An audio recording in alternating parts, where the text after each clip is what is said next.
இந்த ஆறு சூப்பரா இருக்கும்னு நம்ம பேசுவோம். இந்த ஆற்றுல போய் நின்றா அவ்வளவு அருமையா இருக்கும், இந்த குளத்தில் குளித்தால் மிக அருமையாக இருக்கும் அப்படின்னு நாமெல்லாம் உலகத்தில் இந்த வெயில் காலங்களில் தண்ணீர் பிரதேசங்களில் குளிர் பிரதேசங்களில் தொழாவி செல்லக்கூடிய காட்சிகளை பார்க்கிறோம். ஆனால் அல்லாஹ் தஆலா ஒரு தடாகத்தை பற்றி பேசுகிறார் குர்ஆனில். அந்த தடாகத்தை பற்றி நாம் என்ன அறிந்து வைத்திருக்கிறோம் என்பது எல்லாருக்கும் தெரியும். குர்ஆன்ல பெரிய அத்தியாயம் எது என்று கேட்டா என்ன சொல்லுவோம்? சூரத்துல் பக்ரா. கிட்டத்தட்ட 286 வசனங்கள் இருக்கிறது சூரத்துல் பக்ரா அவருடைய அத்தியாயங்கள்ல.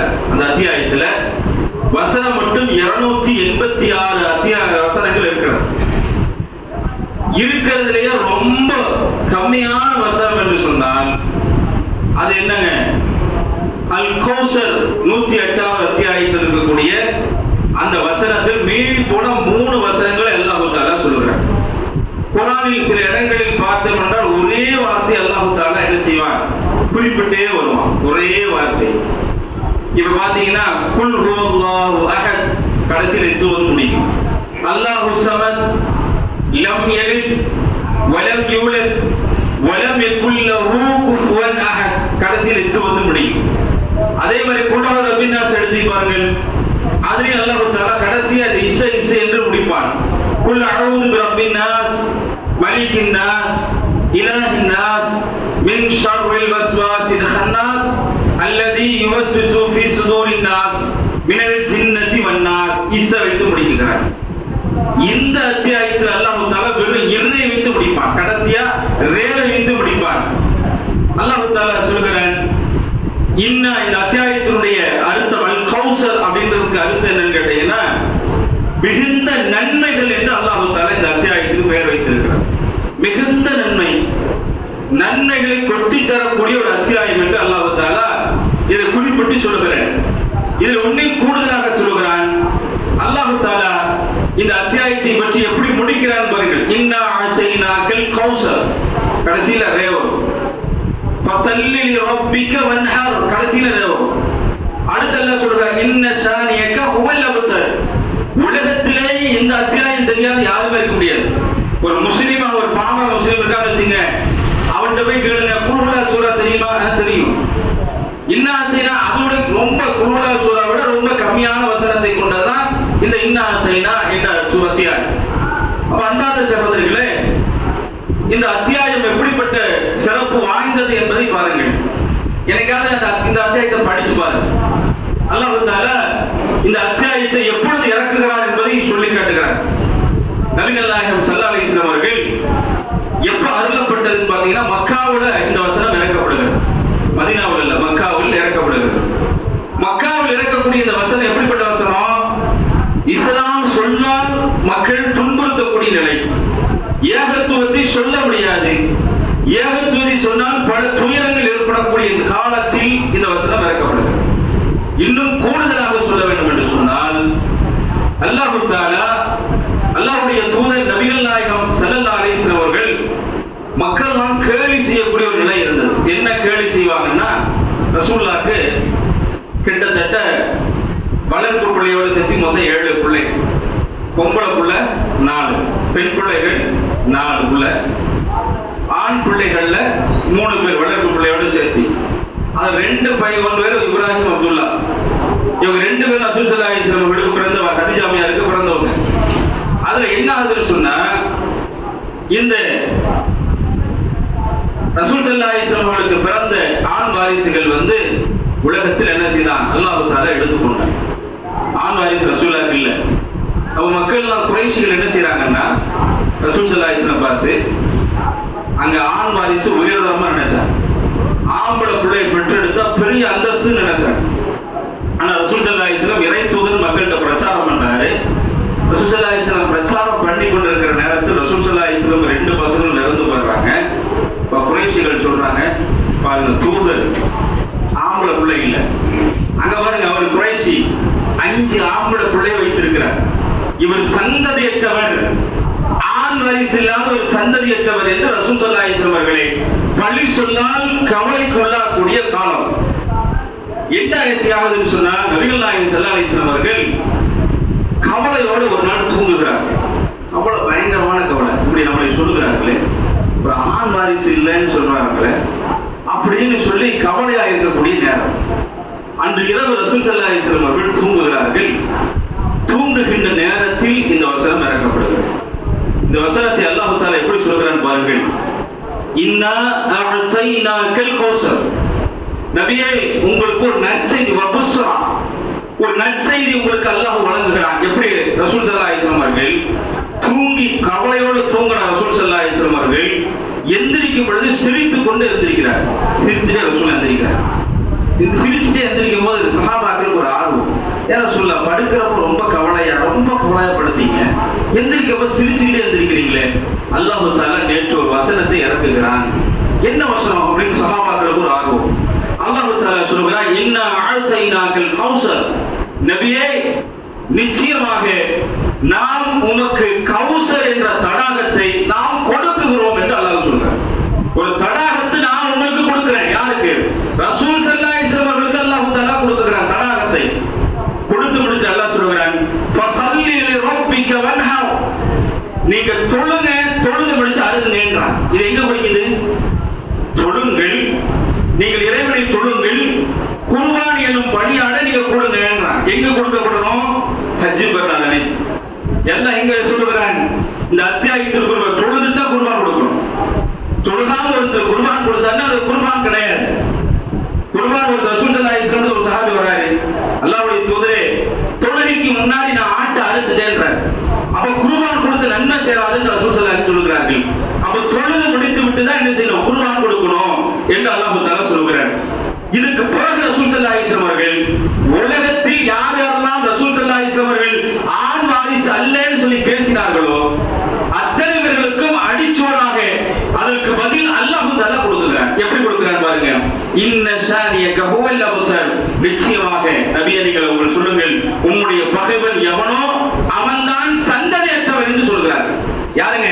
உங்களை யாரு சொல்றானோ அவன்தான் பிள்ளை இல்லாம இருப்பான். எங்க? உலகத்திலயா? உலகத்தில் அல்லாஹ் தஆலா சொல்றானா உனக்கு சங்கதி இல்லைன்னு?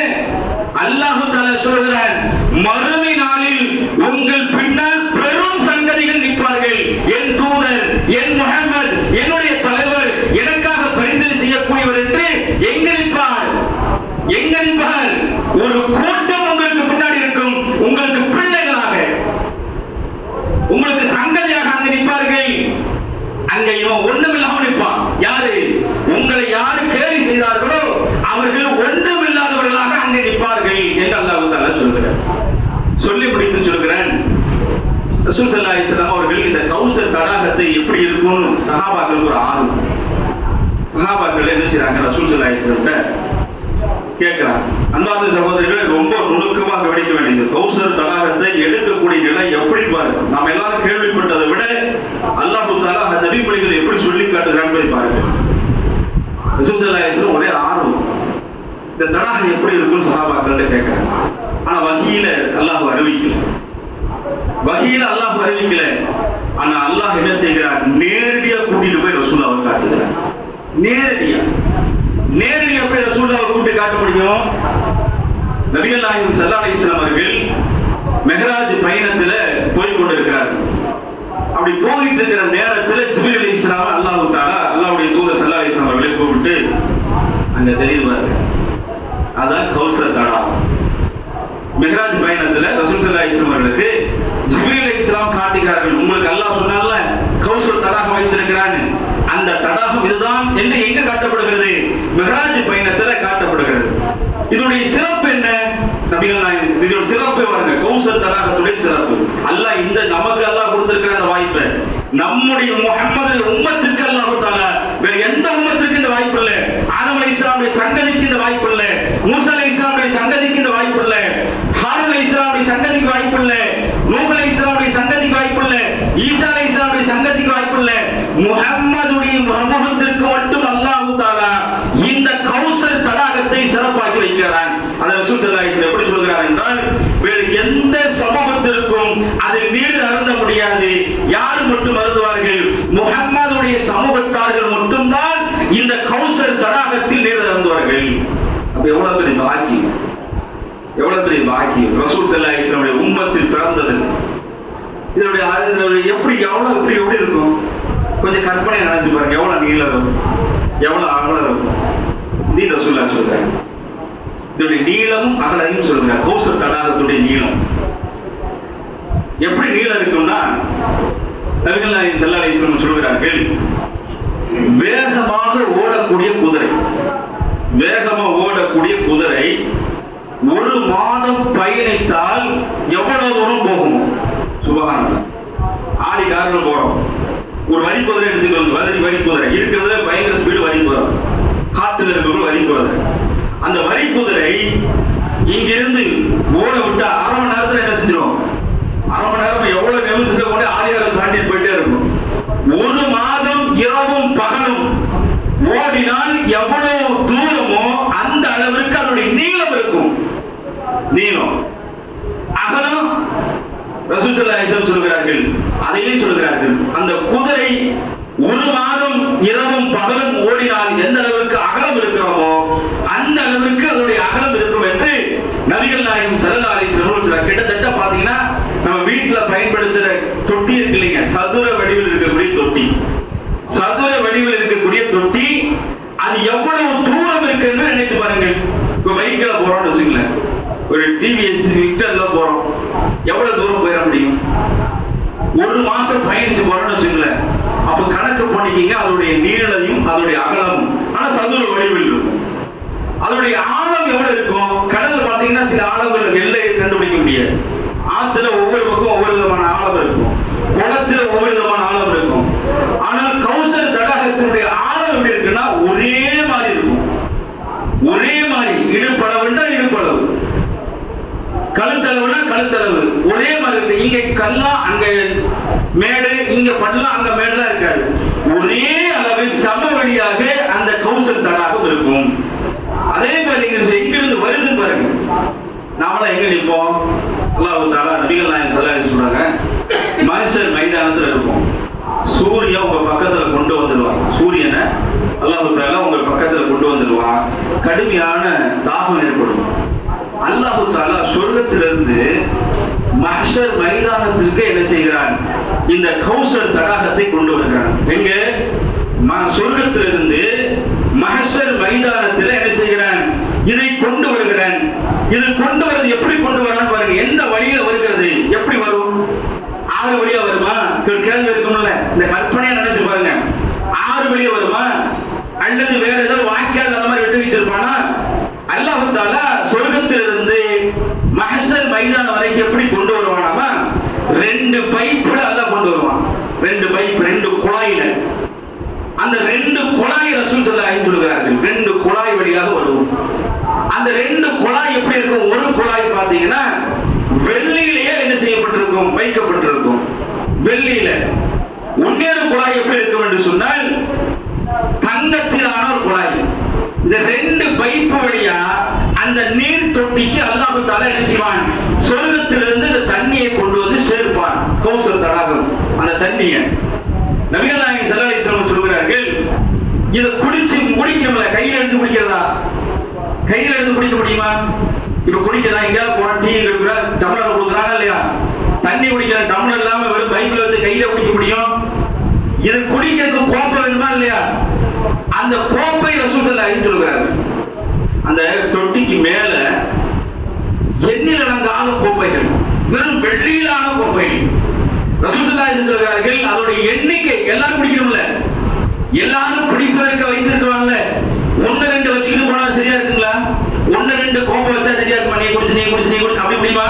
ரசூலுல்லாஹ் சொல்கிறார்கள், சஹாபாக்கள் என்ன சொல்ற, ஒன்னு இருக்குமா, ரெண்டு இருக்குமா, மூணு இருக்குமா, நாலு இருக்குமா, 10 இருக்குமா, 100 இருக்குமா, 1000 இருக்குமா, லட்சம் இருக்குமா?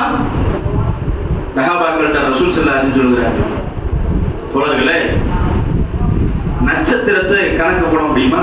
இங்க நட்சத்திரத்தை எது பாருங்க, இப்படி எண்ணிக்கிட்டே வரும். 1 2 3 4 5 6 7 8 அப்படி எண்ணிக்கிட்டே வருவோம். அதுலயே குழப்பமாயிடும்.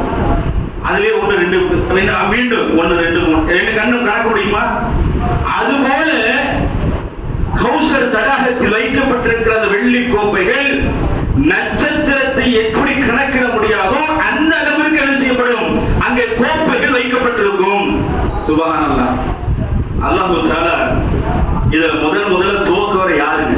முதல்ல மான்சர்ல இருந்து அல்லாஹ் தஆலா கேள்வி எல்லாம் முடிச்சு இந்த தடாகத்துல தண்ணி குடிக்கணும்ல, கேள்வி எனக்கு கேட்கிற முன்னாடி தண்ணி குடிக்கணும். அந்த தண்ணி குடிக்கக்கூடிய நேரத்தை யார் இது துவக்க? நம்ம ஒரு வீடு கட்டுறோம் அல்லது ஒரு கடையை திறக்கணும், அப்ப யாராவது ஒரு விஐபி கூப்பிடுமா இல்லையா? ரிப்பன் வச்சு வெட்டி துவக்கணுமா இல்லையா? துவக்கிறது இந்த துவக்கத்தை யாரு அந்த மான்சர் மைதானத்துல கௌசர் தடாகத்துல யாரு துவக்கல் மக்களுக்கு கொடுக்கிறது? யாரு? நபிகள் நாயகம் ஸல்லல்லாஹு அலைஹி வஸல்லம். அன்றைக்கு நானே முதலாக துவங்குவேன். கோப்பை ரசூலுல்லாஹ் எடுத்து என்ன செய்வாங்க? சஹாபாக்கள் கொடுப்பாங்க, மக்களுக்கு கொடுப்பாங்க. நான் கொடுப்பேன். ரசூலுல்லாஹ்வே கொடுக்க முடியுமா? எல்லாத்துக்கும் முடியாது. அப்ப அங்க பணியாளர்கள் யாருங்க? மலக்குமார்கள். ஒவ்வொரு மலக்குமார்களும் ஒவ்வொரு மூமிகளுக்கு என்ன செய்வார்கள்? அந்த கோப்பையிலான என்ன செய்வார்கள்? கௌசர் தடாகத்து தண்ணீரை கொடுப்பார்கள் என்று நபிகள் நாயகம் ஸல்லல்லாஹு அலைஹி வஸல்லம் முதலா யார் குடிப்பா? அதோட இருக்கு. முதல்ல ரசூலுல்லாஹ் கொடுக்கறாங்க, முதல்ல யார் குடிப்பா? அந்த கௌசர் தடாகத்துக்கு உரிமையாளர்கள் யார்? ஒரு கேள்வி வருமா? நம்ம முஹம்மது உம்மத்து நாம குடிக்க போறோம், ஃபர்ஸ்ட் யார் குடிக்க போறா? அதையும் ரசூலுல்லாஹ் சொல்கிறார்கள். வஸாபிஈன அல்-அவ்வலீன வல் முஹாஜிர் அல்லாஹ்விற்காக தன் உயிரை நித்தம் செய்த சஹாபாக்கள் யாருங்க? முஹாஜிர்கள், மக்காவாசிகளுக்கு அல்லாஹ் தஆலா அல்லாஹ்விற்காகவே தியாகம் செய்யப்பட்டு, அல்லாஹ்விற்காகவே இந்த ஊரை தியாகம் செய்து, அல்லாஹ்விற்காகவே பிள்ளைகளை தியாகம் செய்து, சொத்தை தியாகம் செய்து மதீனாவுக்கு ஹிஜ்ரத் புறப்பட்டார்களே, அந்த முஹாஜிர்கள், ஏழை முஹாஜிர்களை அல்லாஹ்வுடைய தூதர் தன்னுடைய கையால் முஹாஜிர்களுக்கு கௌசர் தடாகத்திலிருந்து தண்ணீரை கொடுப்பான் என்று நபிகள் நாயகம் ஸல்லல்லாஹு அலைஹி வஸல்லம் அவர்கள் சொல்லி காட்டுகிறார்கள் என்றால் நினைத்து பாருங்கள் சகோதரர்களே, எப்படிப்பட்ட ஒரு தடாகத்தை நாம் அறியாமல் இருந்து கொண்டிருக்கிறோம். இது அடுத்தது பாருங்கள், தண்ணி ஓகே, அது எப்படி இருக்கும்? அது எப்படி இருக்கும்? கௌசர் தடாகம் குன்ன ஆத்தை நாங்கள் கௌசர் ஓகே, அது அவ்வளவுதான், தொட்டி தான். தண்ணி எப்படி இருக்கும்? நபிகள் நாயகம் ஸல்லல்லாஹு அலைஹி வஸல்லம் அவர்கள் நிறத்தை சொல்கிறார்கள், அந்த தண்ணீருடைய நிறத்தை சொல்கிறார்கள், பாலை விட வெண்மையானதாம். சுப்ஹானல்லாஹ், பால் தான் வெண்மை, அந்த பாலை விட வெண்மையாக இருக்கும் என்று ரசூல் ஸல்லல்லாஹு அலைஹி வஸல்லம் சொல்கிறார்கள். இன்னொரு நபிமொழியில் வருகிறது, பனிக்கட்டியை விட வெண்மையானது என்று சொல்கிறார். பனிக்கட்டி வந்து அவ்வளவு வெள்ளையா இருக்கும், ஐஸ் கட்டியை பார்க்கிறோம் இல்லையா? வெள்ளையா இருக்கும், எங்கேயுமே தெரியாது. அதை விட வெண்மையாக இருக்கும் என்று நபிகள் நாயகம் ஸல்லல்லாஹு அலைஹி வஸல்லம் அவர்கள் சொல்கிறார்கள் என்று சொன்னால் அது எப்படிப்பட்ட அந்த தடாகம் பாருங்கள். இன்னும் கூடுதலாக சொல்கிறார்கள், அது சுவை எப்படி இருக்கும்? அன்புக்குரிய சகோதரர்களை, குடிக்கணும், அதை அருந்த வேண்டும். அந்த பாக்கியம் பெற்ற கூட்டத்தில் நாம் இருக்க வேண்டும். அதற்காகத்தான் இந்த வரலாறு. அதனுடைய சுவை ரசூல் ஸல்லல்லாஹு அலைஹி வஸல்லம் சொல்கிறார்கள், உலகத்திலேயே சுவைனா தேன் தான் பயங்கர சுவை. தேனை விட ஒரு சுவை எங்கேயுமே பார்க்க முடியாது. நபிகள் நாயகம் ஸல்லல்லாஹு அலைஹி வஸல்லம் சொல்கிறார்கள், கௌசர் தடாகத்தில் உள்ள தண்ணி இருக்கிறது, தேனை விட மிக சுவையானது. தேனு தான் சுவை இருக்கிறதுலே ஃபர்ஸ்ட், அதை விட சுவையானது என்று ரசூல் ஸல்லல்லாஹு அலைஹி வஸல்லம் சொல்கிறார். சரி, தேனை தண்ணி நம்ம ஒவ்வொரு தண்ணி குடிக்கிறோம் இல்லைங்க, ஒவ்வொரு விதமான டேஸ்ட் இருக்கும். இங்க இருந்து அங்க போனா பிஸ்லரி வாட்டர் ஒரு மாதிரி இருக்கும், நார்மல் தண்ணி ஒரு மாதிரி இருக்கும். ஆனா இது எல்லாத்தையும் விட சுவை உயர்ந்து இருக்கு. அதுக்கு பிறகு ரசூல் ஸல்லல்லாஹு அலைஹி வஸல்லம் சொல்கிறார்கள், அதனுடைய மனத்தை பற்றி சொல்கிறார்கள். மனம் எப்படி இருக்கும்? அப்படி எடுத்து மோந்து அந்த கப்புல குடிக்கிறப்போ அந்த மனம் எப்படி இருக்கு? ரசூலுல்லாஹ் சொல்கிறார்கள், கஸ்தூரியுடைய மானுடைய இதுல இருந்து எடுக்கக்கூடிய வாடை எப்படி இருக்குமா? கஸ்தூரி மான் அதுல இருந்து எடுப்பாங்களா, கஸ்தூரி வாடை, அதை விட மேன்மையானதாக இருக்கும் என்று நபிகள் நாயகம் ஸல்லல்லாஹு அலைஹி வஸல்லம் அவர்கள் சொல்லி காட்டுகிறார் என்று சொன்னால் எவ்வளவு பெரிய தண்ணீரை நாம் அருந்த போகிறோம் மறுமை நாளில். இன்னும் கூடுதலாக என்று சொல்ல வேண்டும் என்று சொன்னால் நபிகள் நாயகம் ஸல்லல்லாஹு அலைஹி வஸல்லம் அவர்கள் மறுமையில ரசூல் ஸல்லல்லாஹு அலைஹி வஸல்லம் அவர்கள் அந்த தொட்டியின் பக்கத்துல கௌசர் தடாகத்தின் பக்கத்தில் இருப்பார்கள். அப்பொழுது ஒரு கூட்டம் வரும். கூட்டத்தை பார்த்தோன்னு ரசூலுல்லாஹ் ஓடி போய் வரவேற்பார்கள். வாங்க வாங்க வாங்க வாங்க, நம்ம வீட்டுல கல்யாண வீடு ஏதாவது வீடு நினைச்சு வாங்க, எப்படி இருக்கீங்க அப்படின்னு கூப்பிட முடியல. ரசூல் ஸல்லல்லாஹு அலைஹி வஸல்லம் அவர்கள் தன்னுடைய சகோதரர்கள் அடையாளம் கண்டுகொண்டு, ரசூலுல்லாஹ் எப்படி அடையாளம் கொண்டு போறார்கள், அடையாளம் கண்டுகொண்டு என்ன செய்வார்கள்? அல்லாஹ்வுடைய தூதர் எல்லாரையும் அனைவரித்து வாங்க வாங்க வாங்க வாங்கன்னு கூப்பிடுவார்கள். வாங்கன்னு கூப்பிடுறப்போ ரசூல் ஸல்லல்லாஹு அலைஹி வஸல்லம் அவர்கள் தடுப்பார்கள். மலக்குமார்கள், உங்களுக்கு அனுமதி இல்லை, அல்லாஹ் இவங்களை கூப்பிடக்கூடாது. அல்லாஹ்வுடைய தூதர் கேட்பாங்க, என் சகோதரன், என் உம்மத், என்னுடைய தோழன், என்னுடைய உம்மத்தை சார்ந்தவன், அவன் இப்படி என்ன செஞ்சிட்டான், ஏன் இவர்கள் இந்த பக்கம் வரக்கூடாதுன்னு அல்லாஹ் தஆலா சொல்லுகிறான். ரசூல் ஸல்லல்லாஹு அலைஹி வஸல்லம் இடத்தில் இந்த மலக்குமார்கள் சொல்வார்கள், அல்லாஹ்வுடைய தூதர்கள் மரணிச்ச பின்னாடி ஒவ்வொரு பிதஅத்தான காரியங்களையும் நடைமுறைப்படுத்தியவர்கள். வீட்டை திறந்தா பிதஅத். ஒரு வீடு கட்டியாச்சுன்னு வச்சுங்களேன், வீட்டுக்குள்ள போய் தொழுகணும். தொழணுமா இல்லையா? தொழுதா நன்மை இருக்கும். குர்ஆன் ஓதுனா ஷைத்தான் நம்ம வீட்டை விட்டு ஓடிடுவான். இது ரசூல் ஸல்லல்லாஹு அலைஹி வஸல்லம் வழிமுறை. வீட்டுல போய் அஜத்தை கூப்பிட்டு 4 மூலையில என்ன செய்யணும், பாங்கு சொல்லணும். 4 மூலை அஜத்து போய் எங்க பள்ளியில பாங்கு சொல்லணும். இதுதான் வழிமுறை. ஆனா வீட்டுல திறந்த வீடு புது வீட்டுல 4 மூலையில பாங்கு சொல்லணும். ஏன்னு கேட்டா சைத்தான் பாங்கு சொன்னா சைத்தான் ஓடுவான்ல, இப்ப இந்த வீட்டுல இருக்கிற சைத்தான் தான் ஓடிடுவாங்க. இப்படின்ற மாதிரி விதழத்து. பிறந்த குழந்தையில விதழத்து வருது. பிறந்த குழந்தை என்ன, காதுல போய் உட்கார்ந்து என்ன செய்யுது, பாங்கு சொல்றது. பிறந்த குழந்தைகளுடைய காதில் அஜத்தை கூப்பிட்டு அதுக்கு ஒரு 500 ரூபாய் கொடுத்து அஜத்தை கூப்பிட்டு உட்கார வச்சு, அஜத்து பிள்ளைக்கு என்ன செய்யுங்க, காதுல பாங்கு சொல்லுங்க. ஏன் முஸ்லிமா பிறக்கணும், முஸ்லிமா வளரணும். பிற்காலத்தை பார்த்து ரொம்ப மோசமா போவான். இஸ்லாமிய அடிப்படையில 7 வயசுல என்ன செய்யணும், தொட சொல்லி கடமை சொல்லணும். 10 வயசுல தொடலைனா அடிச்சு தொட சொல்லி மார்க்கம் சொல்லுது. இஸ்லாமிய போதனைகளை பிள்ளைகளுக்கு சொல்லிக் கொடுக்கணும். அதை சொல்லிக் கொடுக்காம என்ன செய்யறது, பள்ளிவாசல்ல அஜத்தை கூப்பிட்டு குழந்தை பிறந்த உடனே காதுல என்ன செய்யறது, பாங்கு சொல்வது. இன்னும் எண்ணற்ற விதழத்துகள், சொல்ல முடியாத அளவுக்கு விதழத்துகள். இறந்தா விதழத்து. ஒருத்தர் இறந்து விட்டார் என்றால் அவர் என்ன செய்யுது, தூக்கி கொண்டு அடக்க செய்யணும். 3 நாள் அனுபவிக்கலாம். அவருடைய நினைச்சு அழுகலாம் எல்லாம் அனுமதிக்கப்பட்டிருக்கிறது. 3ஆம் நாள் பாத்தியா, 7ஆம் நாள் பாத்தியா, 40 பாத்தியா, வருஷம் பாத்தியா, பாத்தியா பாத்தியா பாத்தியா பாத்தியா போய்கிறது. இது எவ்வளவு பொருளாதார வீழ்வரையும், எவ்வளவு விஷயங்கள். பிள்ளைகளுக்கு எதை சொல்லிக் கொடுக்கிறதோ அதை நம்முடைய பிள்ளைகளுக்கு நாம் சொல்லிக் கொடுப்பதில்லை. ஆனா எல்லாம் என்ன பாத்தியா, அம்மா எங்க இருக்க பாத்தியா போய் நம்ம எங்க பாத்தி, இப்படி எல்லாரும் தௌஹீத் வாதிகள் உள்பட இருக்குதானே.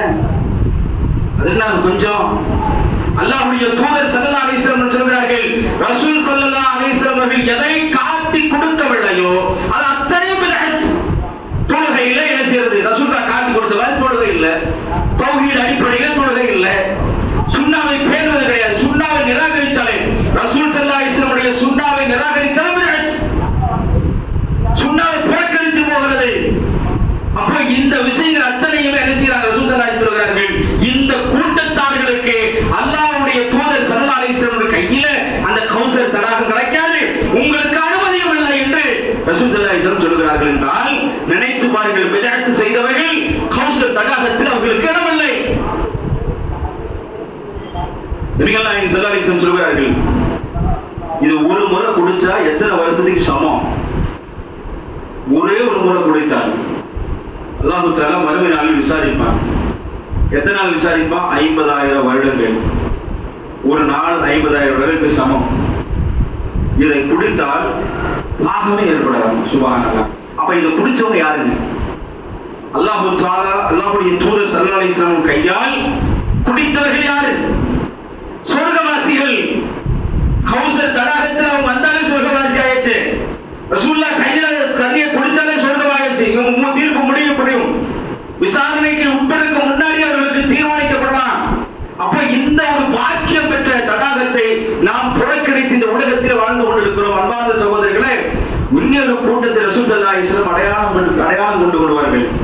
என்ன அடையாளம், ரசூல் ஸல்லல்லாஹு அலைஹி வஸல்லம் அவர்கள் அந்த கௌசர் தடாகத்தில் இருக்கும் பொழுது சில சஹாபாக்கள் கேட்பாங்க, ரசூலுல்லாஹ் எப்படி, நாங்க எங்க அடையாளம் தெரியும், எங்க முகங்கள்லாம் உங்களுக்கு தெரியும்ல, இவர் உமரே, இவர் அபூபக்கர், இவர் உஸ்மான், இவர் அலி, இவர் அபூ ஹுரைரா, இவர் அனஸ் என்று எல்லாரும் அடையாளப்படுத்தி உங்களுக்கு தெரியும். நீங்க பார்த்திருக்கிறீங்க. மறுமை நாளில் உங்களுடைய உம்மத்தை எப்படி நீங்கள் பார்ப்பீர்கள், எப்படி நீங்க பார்க்க போறீங்க அப்படின்னு கேட்கிறாங்க. ரசூல் ஸல்லல்லாஹு அலைஹி வஸல்லம் அவர்கள் சொல்கிறார்கள், யார் ஒருவர் ஒழு செய்கிறார்களோ, ஒழு செய்யறவங்கள தொழுகைக்கு ஒழு செய்யறப்போ நீங்க கைகளெல்லாம் கழுவுறீங்க. ஏன் கழுவுறீங்க, அல்லாஹ் தஆலா மறுமையில வெளிப்படுத்துவான். இந்த ஒளி செய்த வாகங்கள்லாம் ஒளிமயமாக இருக்கும். ஒளியால் என்ன செய்வார்கள், வெளிப்படுத்துவான். அல்லாஹ் தஆலா வெளிப்படுத்துவான். அந்த ஒளி செய்த வாகங்கள்லாம் முகம், கை, கால் எல்லாமே செய்யும், ஒளியால் வேலை செய்யும், பிரகாசிக்கும். அதை பார்த்து ரசூல் ஸல்லல்லாஹு அலைஹி வஸல்லம் அவர்கள், என்னுடைய உம்மத் இவர்களுக்கு நான் தராக மைதானத்திலிருந்து தண்ணீர் கொடுக்கணும் ரசூல் ஸல்லல்லாஹு அலைஹி வஸல்லம் கொடுப்பார்கள். தொழுகையாளிகள் நாம் இன்றைக்கு பள்ளிவாசல் பக்கத்தில் இருக்கும், தொழுகையை புறக்கணித்து வாழ்ந்து கொண்டிருக்கிறோம். பஹையால ஸலாத், பள்ளியின் பக்கம் வாருங்கள் என்று அழைத்தால் அதை புறக்கணித்து செல்லக்கூடிய நிலை. ஜமாத்தோடு தொழுவதை புறக்கணிப்பு, ஜமாத்தோடு தொழுவது அப்புறமே தொழுதுவோம். முதல் சப்புல முதல் இடத்துல சஹாபாக்கள் ரசூல் ஸல்லல்லாஹு அலைஹி வஸல்லம் சொல்கிறார்கள், ரெண்டு விஷயத்தை சஹாபாக்கள் போட்டி போட்டுக் கொள்வார்கள். ஒன்று என்னங்க, பாங்கு சொல்வதில் போட்டி போட்டுக் கொள்வார்கள். மற்றொன்று என்ன, தொழுகையில் முதல் சப்பில் இடம் பிடிப்பது, வலது பக்கம் முதல் சப்பில் இடம் பிடிப்பதை சஹாபாக்கள் போட்டி போட்டுக் கொள்வார்கள். ஆனால் சஹாபாக்கள் இருக்கிற தக்வா நம்மளுக்கு இல்ல. காரணம் என்ன, தொழுகை இல்லாதவர்களுக்கு அங்கு என்ன செய்யாது, தடாகத்தில் இடமில்லை. அல்லாஹ்வுடைய தூதருடைய கையில் என்ன செய்ய தடாக தண்ணீரை அருந்துவதற்கு வாய்ப்பில்லை. அப்படிப்பட்ட நிலை இல்லாமல் மறுமை நாளில் கௌசர் தடாகத்தில் அல்லாஹ் தஆலா சொல்லி அல்லாஹ்வுடைய தூதர் ஸல்லல்லாஹு அலைஹி வஸல்லம் அவர்கள் காட்டி தந்த அடிப்படையில் சுன்னாவை பேணி தொழுது அல்லாஹ்வுடைய மறுமை நாளில் ஜன்னத்துல் ஃபிர்தௌஸை அடையக்கூடிய மக்களாகவும், கௌசர் தடாகத்தில் அல்லாஹ்வுடைய தூதர் ஸல்லல்லாஹு அலைஹி வஸல்லம் கையில் அந்த தடாகத்தை பருந்தக்கூடிய மக்களாகவும் அல்லாஹ் தஆலா உங்களையும் என்னை ஆக்குவான் கூறி எனது உரை நிறைவு செய்கின்றேன். வாஹிரு தஅவானா அல்ஹம்துலில்லாஹி ரப்பில் ஆலமீன். அஸ்ஸலாமு அலைக்கும் வரஹ்மத்துல்லாஹி வபரகாத்துஹு.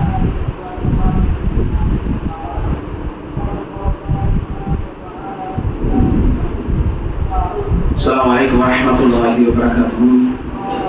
اللهم صل على محمد وعلى آل محمد كما صليت على إبراهيم وعلى آل إبراهيم إنك حميد مجيد. அன்புக்குரிய சகோதரர்களே, யார் ஒருவர் ரசூல் ஸல்லல்லாஹு அலைஹி வஸல்லம் சொன்ன ஒரு நபிமொழி, யார் ஒருவர் உன்னிய ஒரு சகோதரருக்காக பிரார்த்தனை செய்கிறார், திருமதியிலும் ஒரு நபிமொழி வருகிறது, யார் ஒருவர் மற்ற ஒரு சகோதரருக்காக பிரார்த்தனை செய்கிறாரோ அந்த பிரார்த்தனையை அல்லாஹ் தஆலா உடனடியாக ஏற்றுக்கொள்வார். நம்ம ஒரு சகோதரருக்காக செய்யக்கூடிய பிரார்த்தனை திருமதியில நபிமொழியில் என்ற நபிமொழியில் தொகுக்கப்பட்ட ஒரு செய்தி. இன்னொரு செய்தி நபிகள் நாயகம் ஸல்லல்லாஹு அலைஹி வஸல்லம் சொல்கிறார்கள், யார் மற்ற ஒரு சகோதரருக்காக பிரார்த்தனை செய்கிறாரோ அவருக்காக என்ன செய்கிறான், அல்லாஹ்வினால் சிறப்பு மிக்க மலக்குமார்கள், அல்லாஹ் தஆலா சிறப்பு மிக்க மலக்குமார்களால் யார் பிற சகோதரருக்காக நாம துஆ செய்யறோம், அடுத்தவருக்காக நமக்காக அல்லாஹ்வினால் சிறப்பை மிக்கப்பட்ட மலக்குமார்கள் நமக்காக பிரார்த்தனை செய்வார்கள். அப்ப அந்த அடிப்படையில இந்த தௌஹீத் ஜமாத்துடைய தலைவர் சகோதரர் எஸ் பாக்கர் அவர்கள் தொடர்ந்து தீவிர சிகிச்சை பிரிவில் அனுமதிக்கப்பட்டிருக்கிறார். ஒவ்வொரு ஜும்மாவிலும் நினைவூட்ட வேண்டும் என்பதற்காக தொடர்ந்து பல சமூக பணிகளை நம்மளோடு பங்கெடுத்தவர், பல இந்த சமூகத்திற்காக பல தியாகங்கள் செய்தவர். எந்த அளவுக்கு என்று சொன்னால், ஆரம்பத்தில் தடாவில் ஒரு சட்டம் வந்தது. அந்த தடா என்ற சட்டத்தில் கைது செய்யப்பட்டு சிறையில் இருந்தார்.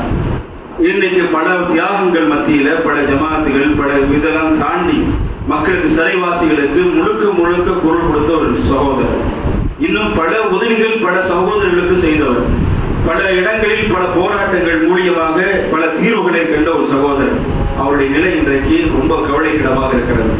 மருத்துவமனையில் அனுமதிக்கப்பட்டு தீவிர சிகிச்சை பிரிவில் அனுமதிக்கப்பட்டிருக்கிறார். அவருக்காக நாம் செய்ய வேண்டிய கடமை என்னன்னா, நம்ம அல்லாஹ்விடத்தில் இந்த ஒரு நேரம் இருக்கிறது. அல்லாஹ் தஆலா ஜும்மாவுடைய நாளில் ஒரு நேரம் குறிக்கப்படுகிறது. அந்த நேரத்தில் நாம் சகோதரருக்காக செய்யக்கூடிய பிரார்த்தனை அல்லாஹ் தஆலா ஏற்றுக்கொள்வான். அல்லாஹ் அவருக்கு மென்மேலும் எப்படி பழைய நிலையில் இருந்தாரோ அதே நிலையில் அல்லாஹ் தஆலா அவரை மீண்டும் பணி செய்வதற்காக அல்லாஹ் ஏற்படுத்த வேண்டும். அவருடைய உடம்பில் மீண்டும் பழைய நிலை வர வேண்டும், ஆரோக்கியத்தை ஏற்படுத்த வேண்டும் என்று உங்களுடைய துஆக்களில் வைத்துக் கொள்ளுங்கள். அதே மாதிரி இந்த வருட குர்பானுடைய தொகை 4000 ரூபாய் என்று ஒரு கூட்டுடைய குர்பானுடைய தொகை 4000 ரூபாய் என்று இந்திய தௌஹீத் ஜமாத் சார்பாக மசூல் அக்ஸா பள்ளியின் சார்பாக தீர்மானிக்கப்பட்டிருக்கிறது. ரொம்ப தூரம்லாம் இல்ல, பக்கத்துல தான் இருக்குது, 20 நாட்கள் பக்கம் இருக்கிறது. உங்களுடைய தொகைகளை விரைவாக கொடுக்க வேண்டும் என்று கேட்டுக்கொள்கிறோம். அஸ்ஸலாமு அலைக்கும் வரஹ்மத்துல்லாஹி வபரகாத்துஹு.